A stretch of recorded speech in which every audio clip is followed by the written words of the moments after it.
नमस्कार सभी को। तो आई होप सब लोगों ने अभी तक कूली और वॉर 2 जो है वो देख ही ली होगी।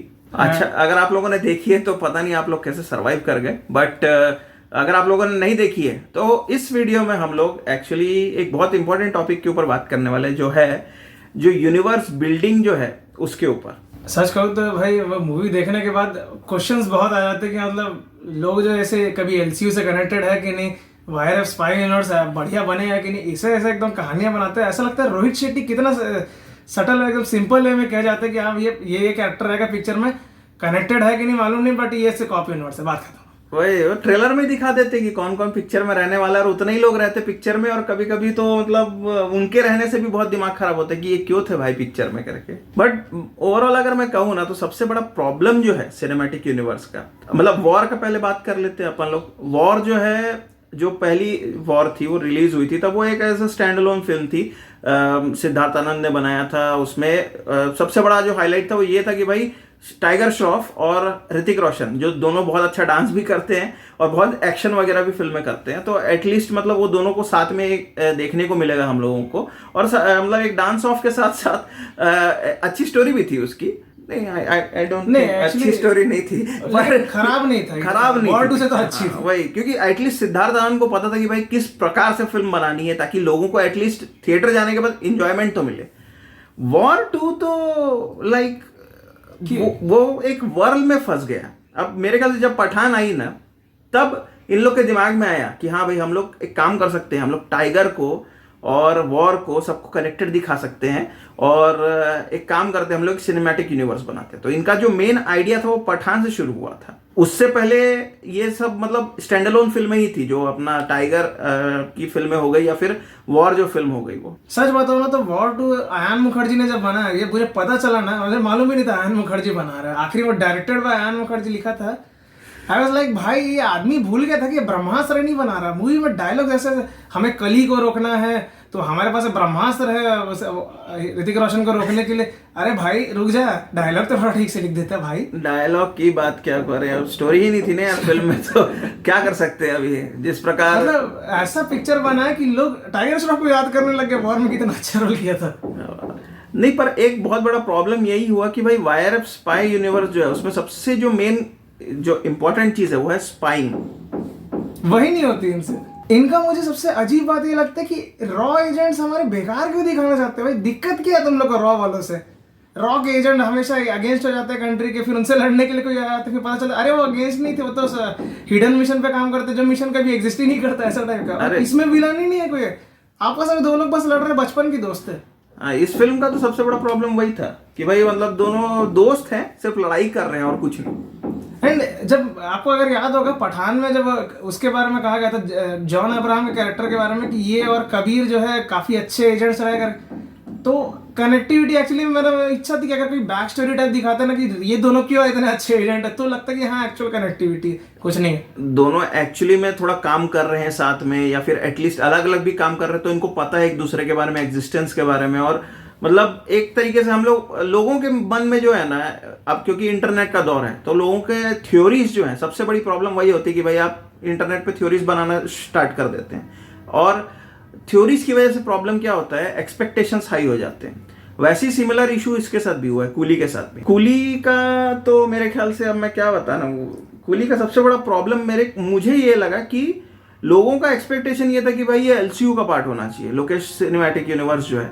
और वही सबसे बड़ा प्रॉब्लम लोग एक्सपेक्ट करते, मतलब अगर आप एक सिनेमैटिक यूनिवर्स कंटिन्यूअसली दिखा रहे हो हर मतलब एक के बाद एक, तो ऐसा लगने लगता है कि अरे ये भी होगा कि नहीं होगा, और अगर नहीं हुआ तो उसकी वजह से लोग डिसअपॉइंट हो जाते हैं कि भाई ये कनेक्टेड क्यों नहीं है करके। और मेरे ख्याल से सबसे बड़ा प्रॉब्लम वही है कि भाई मतलब अगर आप एक सिनेमैटिक यूनिवर्स अनाउंस कर देते हो ना, तो आपको एक तो स्लेट आपको पूरा बताना पड़ता है कि मतलब इस फिल्म में ये आने वाली है करके, ताकि अगर आप एक स्टैंड अलोन फिल्म भी कुछ बनाना चाहते हैं ना तो कम से कम लोगों को नहीं लगेगा कि भाई ये उसका पार्ट है, या फिर लगता भी है मेरे ख्याल से। हाँ, लियो के साथ ये चीज हुआ था कि मतलब लियो आखिरी तक कभी था नहीं कि वो उसका पार्ट रहे करके, बट इवेंचुअली एक धतूरा फैक्ट्री को उड़ाने से तुम्हारा क्या काम होगा, चलो यार ड्रग्स को रोकते हैं करके कमल हसन आके बोलने जो लिटरली मतलब एक तो पहली बात, लियो जो है वो अ हिस्ट्री ऑफ वायलेंस का रीमेक है, और अ हिस्ट्री ऑफ वायलेंस जो है एक बहुत अच्छी स्टैंड अलोन फिल्म है तो इसलिए लियो भी एक बहुत अच्छी फिल्म हो सकती थी,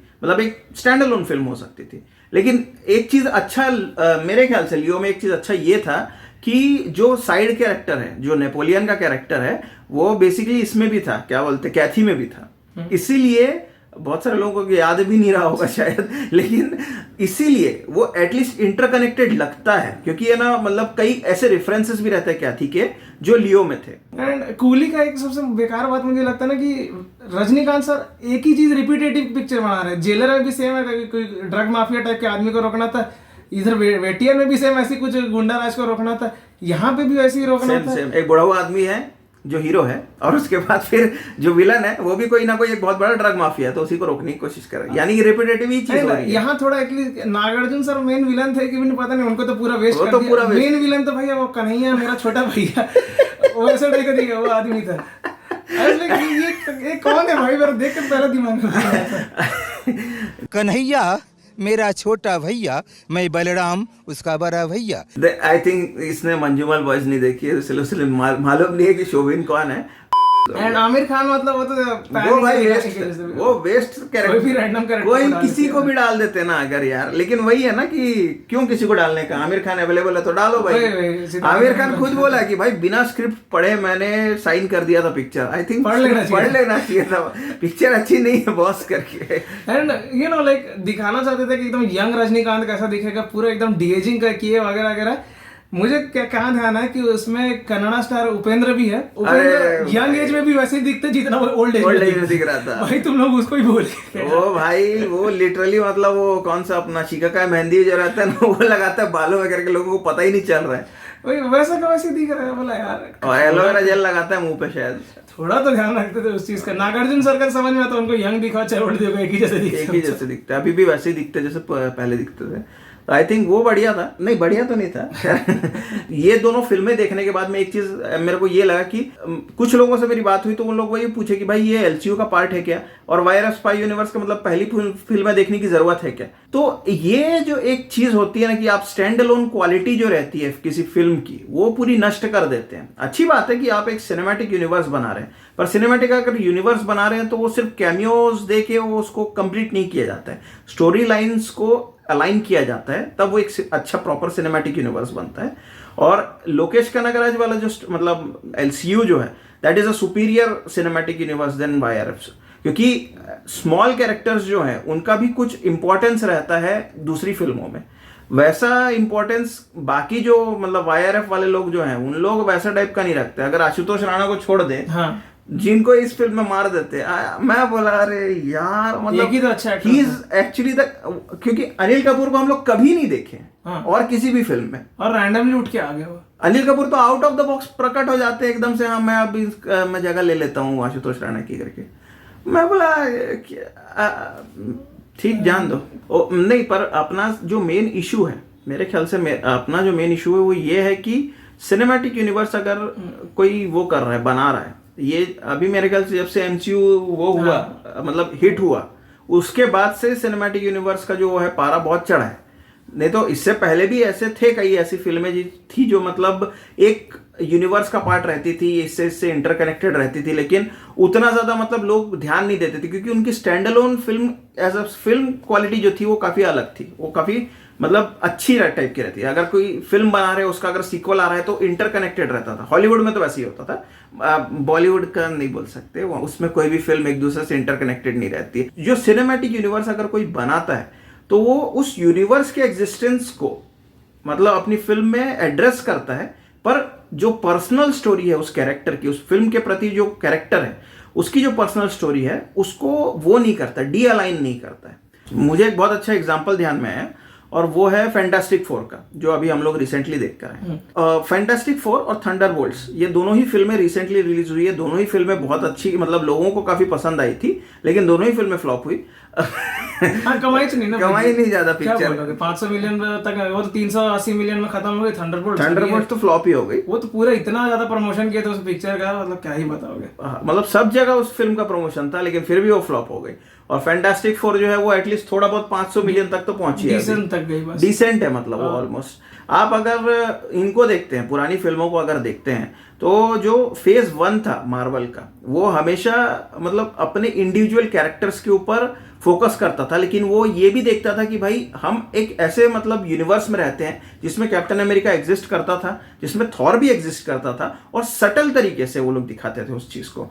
फिर अल्टीमेटली वो छठी फिल्म जो आई यानी कि दी अवेंजर्स, उसमें उन लोगों ने सब लोगों को साथ में लाया, और उसके बाद जो फिल्में आई वो ज्यादातर मतलब इंटरकनेक्टेड रहती थी, और अभी तक वैसा है, इंटरकनेक्शन जो है वो अभी भी है। लेकिन वही है कि मतलब अब क्योंकि हम लोगों ने एवेंजर्स एंड गेम देख ली है, तो उसके बाद अगर कोई भी हीरो के साथ में कुछ भी प्रॉब्लम होता है तो ये क्यों नहीं आया इसकी फिल्म में, या क्यों नहीं था भाई ये इसको हेल्प करने के लिए, वो सबसे पहले दिमाग में वही आता है। उनका सबसे बड़ा दिक्कत है ना, मैक्सिमम चीजें उनकी न्यूयॉर्क सिटी में होती है। हाँ, वो लोग क्यों रहते हैं भाई शहर में, मेरे को भाई ये नहीं समझ में अगर आता। सारी की सारी चीजें तुम्हारी न्यूयॉर्क सिटी में ही है तो बॉस पड़ोस में रहता होगा तुम्हारा कैरेक्टर, उड़ के आ सकता है। अब थंडरबोल्ट्स अगर आप देखेंगे उसमें सबसे बड़ा जो थ्रेट रहता है वो सब लोगों को अंधेरे में निगल लेता है, उसका मतलब एंडिंग का जो वो है विलन जो है वो सबको निगल देता है। अभी न्यूयॉर्क में भाई विल्सन फिस्क रहता है, पनिशर रहता है, अपना स्पाइडरमैन रहता है, ये सब लोग हैं, और ये लोग देखे नहीं होंगे या हेल्प करने के लिए नहीं आ सकते। इवन सैम विल्सन भी सब, कैप्टन अमेरिका बॉस वो ही नहीं आ अरे सकता। वो कैसे नहीं आया, मेरे को ये नहीं समझ उसे में कौन आया। सी चोट लगी थी?